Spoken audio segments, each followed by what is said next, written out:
Assalamualaikum warahmatullahi wabarakatuh. Pada kesempatan kali ini, kita akan membahas tentang rencana pelaksanaan pembelajaran pada mata pelajaran biologi. Bersama saya, Monika Risma Tasya Ardiwijaya, Program Studi Pendidikan Biologi. Nah, rencana pelaksanaan pembelajaran yang saya buat pada kesempatan kali ini disesuaikan dengan kondisi pandemi COVID-19. Nah, RPP ini diimplementasikan secara daring. Video tentang RPP ini saya buat sebagai syarat pemenuhan tugas ujian akhir semester mata kuliah rencana pembelajaran biologi yang diampu oleh Ibu Dian Noviar, SPD, MPD, SI. Rencana pelaksanaan pembelajaran.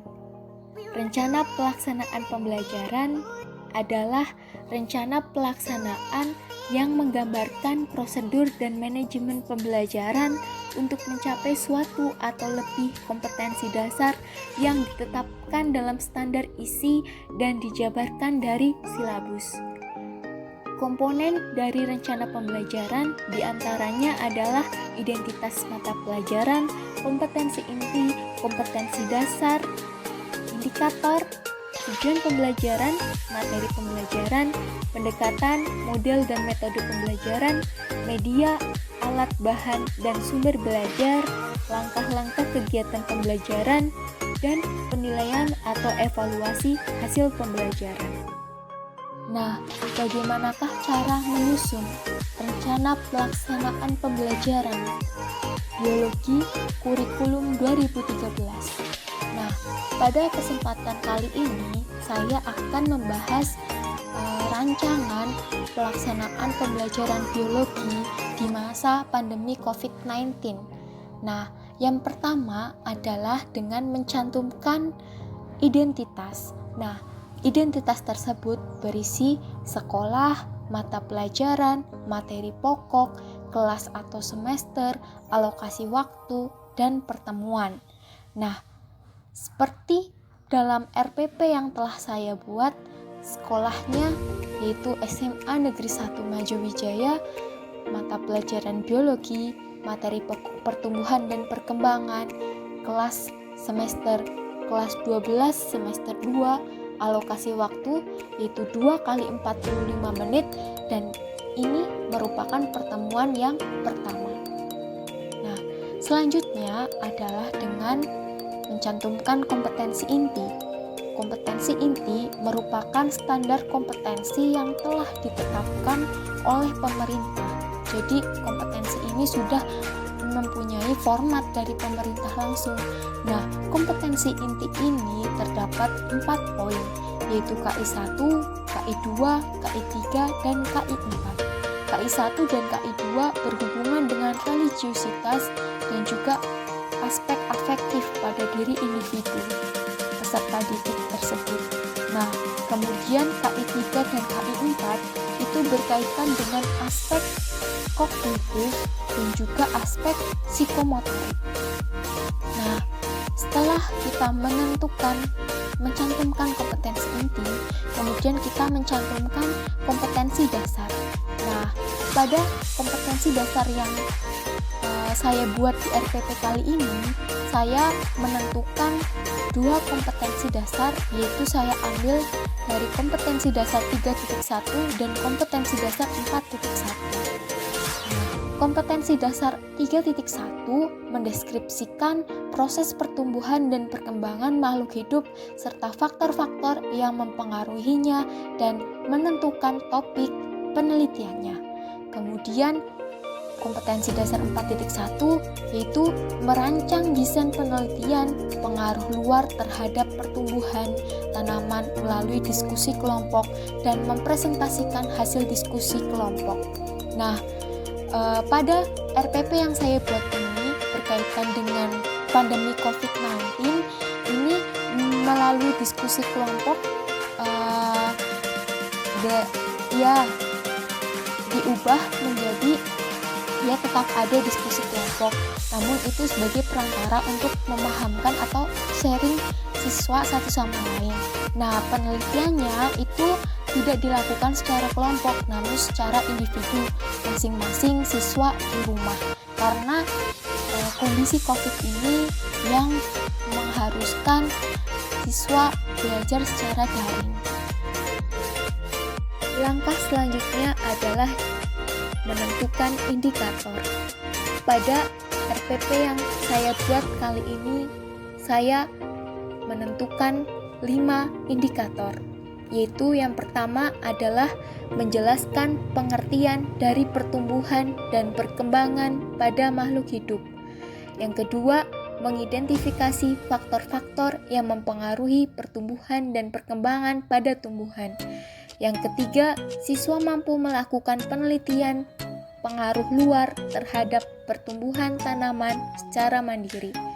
Yang keempat, menjelaskan peranan mempelajari pertumbuhan serta perkembangan pada tanaman dan kebermanfaatan tanaman tersebut bagi kehidupan. Yang kelima, terampil mengungkapkan pendapat dan membuat data terkait hasil penelitian yang telah dilakukan. Kemudian, kita menentukan tujuan pembelajaran. Tujuan pembelajaran yang pertama adalah siswa mampu menjelaskan mengenai apa itu pertumbuhan dan perkembangan pada makhluk hidup. Yang kedua, siswa mampu mengidentifikasi faktor-faktor yang mempengaruhi pertumbuhan dan perkembangan pada tumbuhan. Yang ketiga, siswa mampu melakukan penelitian pengaruh luar terhadap pertumbuhan tanaman secara mandiri. Yang keempat, siswa mampu menjelaskan peranan mempelajari pertumbuhan serta perkembangan pada tanaman dan kebermanfaatan tanaman tersebut bagi kehidupan. Yang kelima, siswa terampil mengungkapkan pendapat dan membuat data terkait hasil penelitian yang telah dilakukan.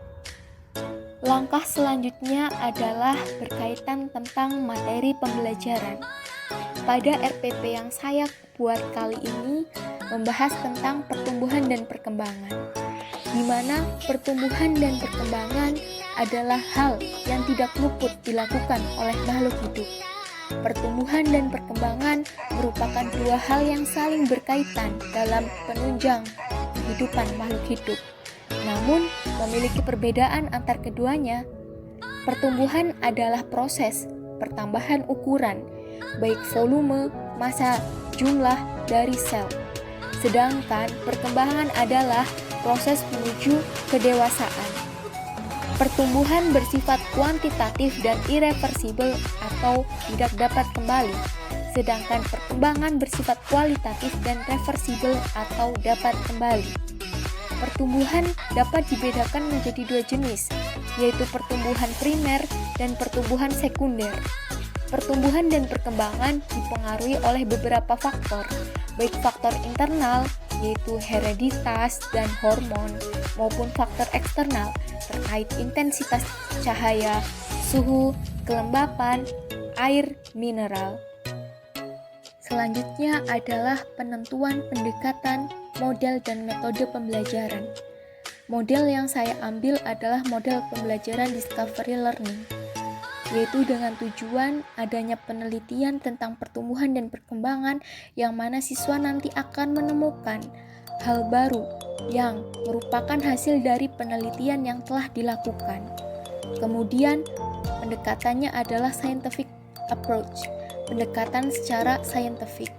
Nah, kemudian metodenya adalah dengan cara observasi atau pengamatan, studi literatur, diskusi kelompok, dan presentasi.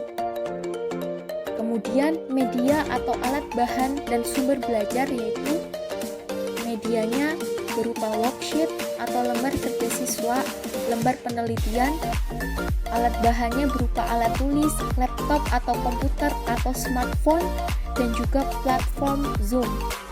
Dan sumber belajarnya adalah buku biologi siswa kelas 12 kurikulum 2013 serta internet yang kompatibel atau jurnal. Nah, selanjutnya adalah langkah-langkah kegiatan pembelajaran. Dalam langkah-langkah kegiatan pembelajaran ini dibagi menjadi 3 bagian, yaitu kegiatan pendahuluan selama 10 menit, kegiatan inti selama 70 menit, dan kegiatan penutup selama 10 menit. Nah, kegiatan pendahuluan selama 10 menit diantaranya adalah melakukan pembukaan dengan salam, pembuka, dan berdoa untuk memulai pembelajaran, menyiapkan peserta didik secara psikis dan fisik untuk mengikuti proses pembelajaran setelah seluruh peserta join dalam platform yang telah disediakan. Kemudian mengaitkan materi kegiatan pembelajaran yang akan dilakukan dengan pengalaman siswa yang dalam materi atau kegiatan sebelumnya, serta mengajukan pertanyaan untuk mengingat dan mengkorelasikan dengan materi selanjutnya. Kemudian menyampaikan motivasi yang berkolerasi dengan materi yang dibahas, yaitu pertumbuhan dan perkembangan pada makhluk hidup. Menjelaskan hal-hal yang akan dipelajari, kompetensi yang akan dicapai, metode belajar yang akan diimplementasikan, serta evaluasi yang dilakukan. Berlanjut ke kegiatan inti, yaitu yang pertama adalah orientasi siswa pada masalah. Peserta didik diberikan motivasi dan panduan materi terkait materi yang akan dipelajari. Kemudian, mengorganisasikan siswa untuk belajar. Guru memberikan kesempatan pada siswa terkait pertanyaan dalam materi yang sedang dibahas. Kemudian, membimbing pembelajaran baik individual maupun kelompok. Guru membimbing siswa dalam pemahaman materi baik pada kegiatan individu maupun memantau saat diskusi kelompok. Kemudian, menganalisis kajian penelitian yang dilakukan. Peserta didik melakukan analisis kajian penelitiannya yang dilakukan secara individu dan guru masih selalu memantau dan mengarahkan. Lalu, menyajikan dan menjelaskan hasil penelitian. Peserta didik memaparkan hasil penelitian secara bergiliran, hanya perwakilan saja dari beberapa siswa melalui platform Zoom yang sedang dilakukan dan guru memberikan klarifikasi di akhir. Kemudian kegiatan penutup terdiri dari 10 menit, diantaranya adalah peserta didik membuat kesimpulan terkait poin penting pembelajaran. Guru memberikan refleksi dan membuat simpulan poin penting pembelajaran yang dilakukan. Guru memberikan evaluasi, guru menginformasikan kegiatan yang akan dilaksanakan pada pertemuan selanjutnya. Dan poin yang terakhir adalah penilaian hasil pembelajaran. Dalam penilaian ini, terdapat 3 aspek penilaian, yaitu aspek kognitif berkaitan dengan pengetahuan siswa, baik kita bisa lakukan dari tes tertulis, tes lisan, observasi, terhadap diskusi maupun individual, terus penugasan. Kemudian penilaian secara psikomotorik, yaitu penilaian bisa dilakukan dengan unjuk kerja, penilaian portofolio. Nah, kemudian penilaian afektif atau sikap dari individu masing-masing peserta didik, yaitu dengan cara menilai sopan santunnya, kepedulian terhadap sesamanya, dan religiusitas. Nah, setelah itu diberikan format tanda tangan ACC dari kepala sekolah dan juga tanda tangan dari guru mata pelajaran. Sekian pembahasan kita tentang rencana pelaksanaan pembelajaran biologi versi daring. Apabila terdapat banyak kekurangan, saya mohon maaf dan terima kasih. Wassalamualaikum warahmatullahi wabarakatuh.